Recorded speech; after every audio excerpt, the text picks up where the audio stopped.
Hey there, it's producer Scott, and this is the Neutral Cider Hotel podcast. Now, my second stop through the English countryside brings me to Herefordshire, and specifically Little Pomona, where I sat down with James and Susanna Forbes to talk about their cider business.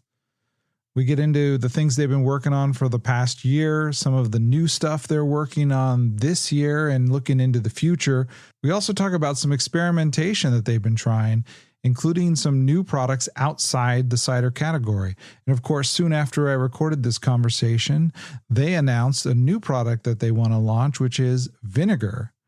And, good on them, man. I tell you, when a company is smart enough to sit there and look at their core business and say, let's see what we can do to try and think a little bit outside that box and diversify our offering, that is a recipe for success. So I'm really excited for them. And I really had a good time with them. They showed me their operation. They showed me their orchards. They taught me about apples.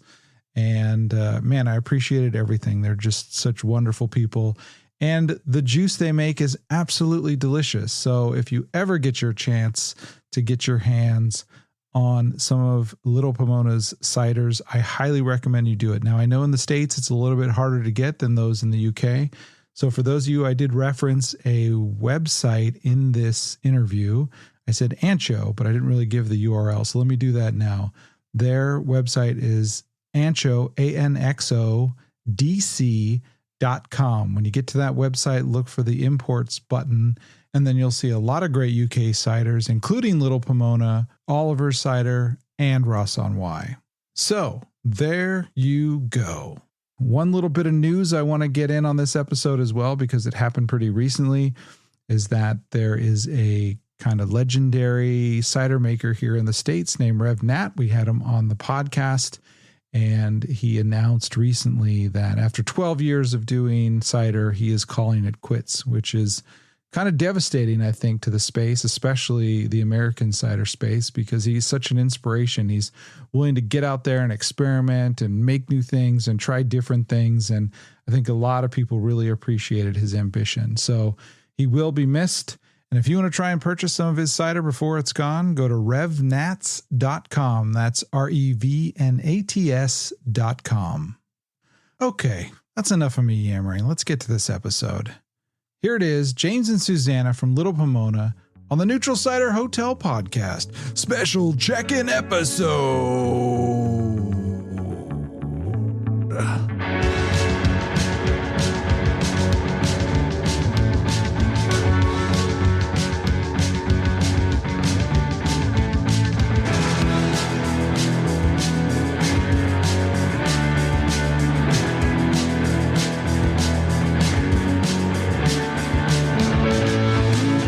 Hey there, it's producer Scott. I'm here in the countryside of England, Herefordshire to be specific, out here for Gabe's wedding celebration. And while I was out here, I had a little extra time, thought I would swing by and see cider being made and some of our favorite cider makers. And I'm sitting down now with one of our absolute favorites, a friend of the pod. They've been on multiple times. I'm here at Little Pomona with James and Susanna. How are you guys doing today?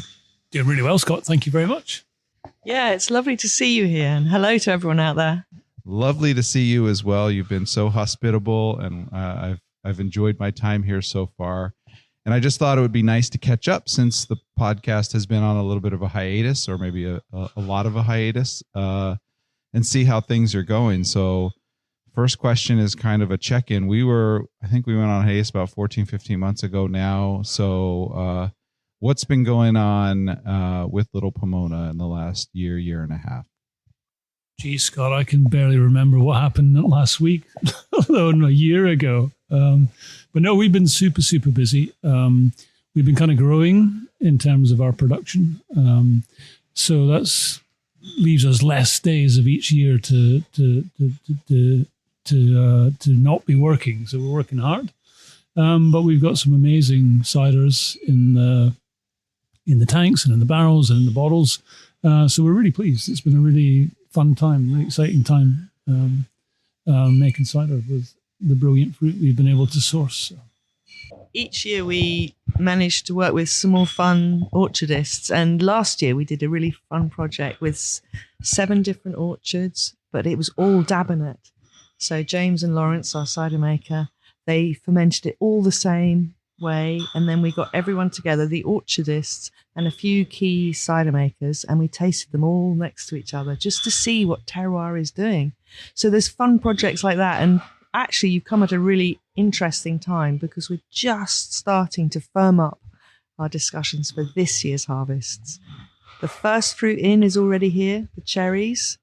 But next there might be, who knows? I think we're talking about damsons coming in, even though they'll be a bit later. And we're now really trying to look for discovery for our next Disco Nouveau and the Perry pears, I guess, as well. That's very exciting. And I've had a taste of quite a few since it's harder to get in the States, not impossible, but it's harder. And especially on the West Coast, I've only had 1 or 2 that you've been kind enough to send me. So I've been so delighted in pretty much everything I've had here, which is amazing. Probably, I would say the one we had last night might be the best cider I've ever had. So I love it. But one of the things I think I've learned here, spending a little bit of time with you and talking to other cider makers is everyone has their own kind of style, their own niche. And I think it's important because I don't know if this ever came through in the podcast, how you guys are different, right? Like a lot of people say, oh, we love Oliver's. Oh, we love Ross on White. Oh, we love Little Pomona. But now that I have been here, I've seen what you do. We've kind of gone through it and we've talked a lot about your process. I would love it if you would talk a little bit about what you think sets Little Pomona apart from the other ciders that are out there. I think the main thing, and we talked about it a little earlier on, is like although we've grown the business, we've refused to compromise, and we haven't fallen into any sort of recipe cider making. So we're still completely led by the fruit and our intuition and our imagination, and we've been really very resistant to do anything other than just follow what's happening with the fruit and try and move it to a kind of nice, delicious conclusion. So I think that's, I completely get, as you grow, things get more difficult and you try and streamline things. I completely get that, and there's nothing wrong with it, but it's just not in particularly my psyche to do that. Like if we can do things in a difficult way, we'll probably choose that path rather than taking the easy path, which is, from a business point of view, from a point of view of making money, is insane. It just is not a very good way of doing business. So I completely get all the other ways of making cider because ultimately people need to make money and pay their bills. And we just take a very difficult path sometimes to achieve that. We've been growing, but you reach a point where when you're in a production business, the tendency is to go, well, we'll just make more each year and we'll sell more and we'll make more money. And that, again, commercially, that makes sense. But we've begun to question that. And so this year we've begun to embark on a few other projects, which rather than just relentlessly making more and more stuff, or more and more volume of stuff, we can actually branch out a bit and make some different products as well. So that's the kind of path I think we're going to take, at least in the next couple of years. Yeah. The only thing I'd add is that James's philosophy is always as little intervention as possible. So it's about letting the fruits sing, and it's about if there are different components, and we do use fruit other than apples and pears. There'll be locally grown fruits, but again, you're going to be able to taste the apple and the pear. And then the other thing that probably sets us apart is our complete obsession with matching everything with food and believing that it's so enjoyable to share these bottles, but also to have them on the dinner table at any time. So you'll often find us when you come to visit us at our tasting room, perhaps trying out a match with a cheese or thinking it through anyway. So it's a really fun time. And we're so excited to be carrying on this path. And I think that's you've articulated it pretty well. And then, I mean, what I noticed, and again, I haven't been to a lot of cideries, but just the ones I have and talking to you was just, I feel like you're almost a mad scientist in a weird sort of way, where as opposed to just like as opposed to a producer who says, I'm going to harvest these apples, I'm going to squeeze and get the juice, I'm going to bottle them, and I'm going to put them out to market.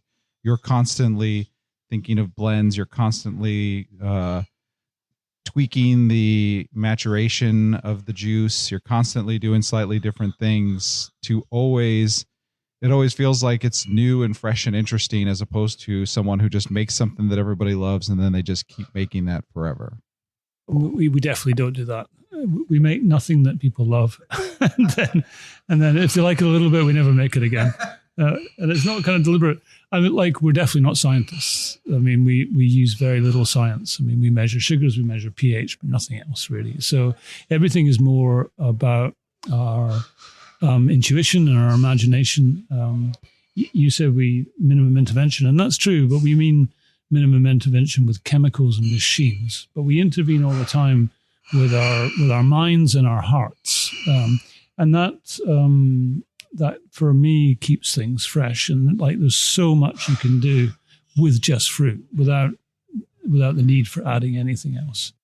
And we continue to kind of explore all of those options, and we take influences from the wine world and from the spirits world and from the beer world, and we try and bring them into our cider making as well. And I think that is also an interesting perspective, which is you were in wine for quite a while, so you have kind of a wine brain as you look at this stuff, which not a lot of cider makers have. Not that they don't understand wine, but you just have a completely unique perspective in the sense that you understand the subtleties of wine and how they can get a lot of different things. And then you can kind of take that vision and apply it to the apple and have something similar. So the end of this is we've all decided cider is wine. Okay. The guys are going to kill me for saying that, so I'll take it back now. But yeah, I did. You're right. I said so. One of the things I want to talk about is just we were talking about, you have a lot of new products come out all the time. It's always changing. So, what are some of the new things that came out this year that people will be excited to try, and maybe talk a little bit about them, like what kind of things they might be looking for?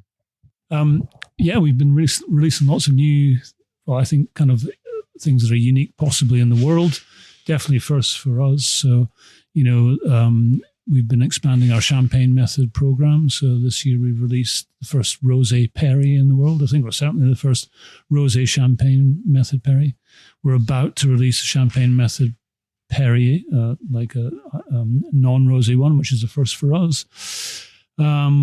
Still perry, we've worked with cherries. I mean, we're just doing all sorts of things. I mean, so it's been, I think we've been blessed with this amazing fruit from 2021 and 2022, and it's given us all these possibilities.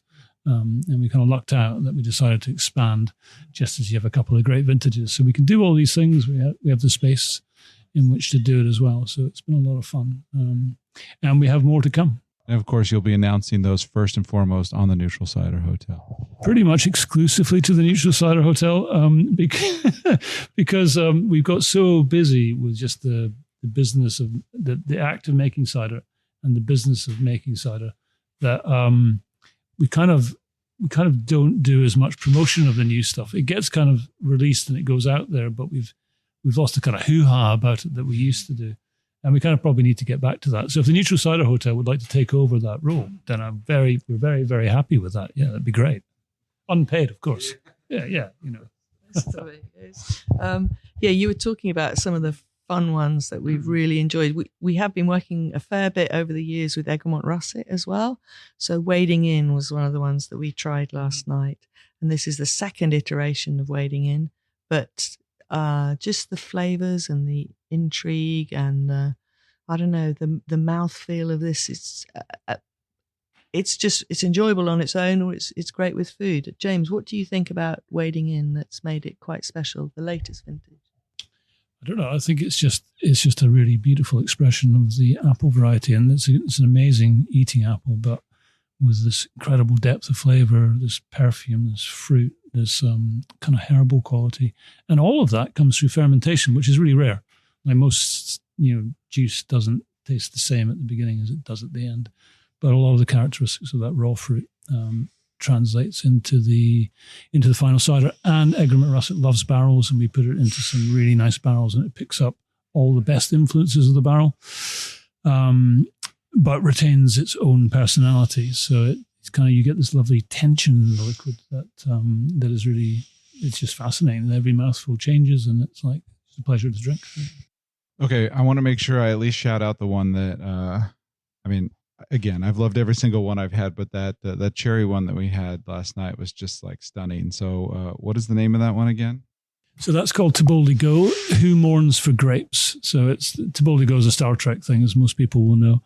And we used to do a thing called Do It Puritan, which is this more experimental range of ciders and perries. We're kind of moving it towards Tiboldi Go. And it's about, taking steps into fermentation, which other people maybe haven't done before. This one is a blend of 3 different fruits, so apples, sour cherries, and a mixed bag of perry pears. The apple variety was Discovery, and it sort of started life in July a year or so ago with a carbonic maceration of the sour cherries, which is a technique borrowed from wine. We then pressed it with Discovery apples. We later blended it with perry pears and then sent it to bottle as a kind of pet nap, but we did it with quite a lot of sugar because we knew it would throw a lot of sediment. So we wanted high pressure in the bottle so that we could then disgorge it and get a nice clear, this kind of ruby colored liquid that we ended up with.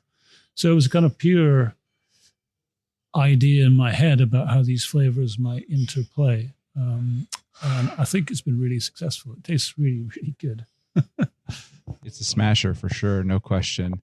Okay, we'll wrap this up here with one last question, which is, you said you've got some new products, which I know you're excited for, but in general, the cider scene and things that are happening for you guys, what's your outlook, say, in the next year? What are you excited about for the future of cider here in the next year or so? Oh, that's a really, really fun question. I think there are more producers being really ambitious, and that's the fun stuff. They're gaining confidence, so they might go for a traditional method, cider or perry, whereas before they might have played safe. So overall, I think we're going to see more exciting things appearing, and I think we're hoping that the government change and giving a small producer discount will encourage the smaller producers to look to the future. And as more people come in, the whole craft scene, we want it to continue blossoming. So we're looking forward to working with everyone, sharing our ciders further.